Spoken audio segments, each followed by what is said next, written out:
The Lord said, many of you, when you were younger, you served him and you loved him and you built your life around him. You gave him your tithe, you gave him your time. You weren't just this person who just went to church and gave God a little titty bit of your life. You gave him the bulk of your life. You altered the way you dress. You altered the way you talk. You altered how you physically lived.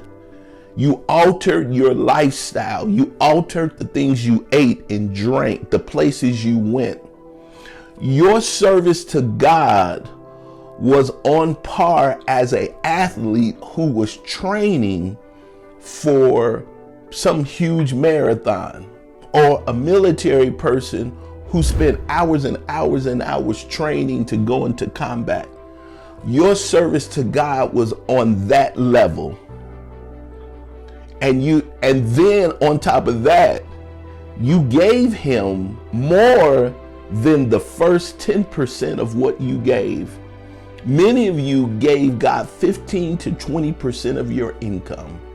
You hear me on this.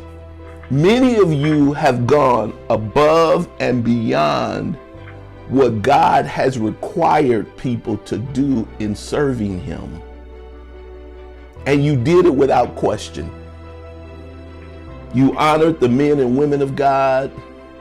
The Lord said, you honored him and he found joy with you. You caught his attention and he blessed you because of it.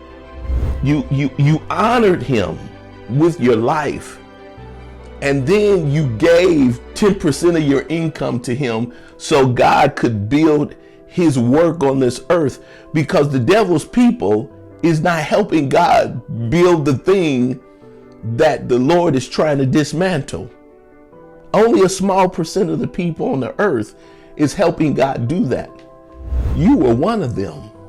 And some of you have told God you're struggling, and God said, that's not true. I kept my promise to you. You opened your barns up to people who did not do what you did.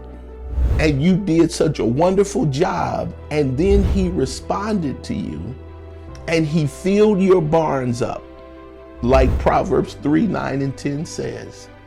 You could have lived off of your barns for the rest of your life and never ever had to walk back out in that field. And then he said he protected it when the economy kept going up and down, and when people lost millions, he protected your barns because he promised you he would. He said many of you have been on retirement for 10 or 20 years and you still have money to live off of, when there are millions of people who had to go back out and work because somebody raided their barns. He said he protected your barns. He said, but then you opened your barns and you opened it to people who would not do what you did. You opened it to your children who don't tithe, who don't honor the Lord, and you gave them access to the thing that God blessed and prospered. He gave you your retirement. That was your barns. And then you took it and you started buying your children cars and clothes and loaning them money when what they had was cursed, because they could not and would not honor God. So by choice, you've allowed the devourer to come into your barns. And it's not that God can't protect it. You opened the door to it. And the Lord is saying, even now, if you close your barns, he'll protect what little some of you have left. If you will close your barn off to them and pay attention to how you give them access, the Lord said he will protect the little that you have left, because his intent was, when you close your eyes, to have some left to give to your children and your grandchildren. And many of them has been spending what the Lord would have honored you to give to them at your death. So you're saying that, God, I don't have enough. And you're saying to God, God, give me. And the Lord is saying, I gave to you enough to carry you the rest of your life. He gave you enough to live off the rest of your life.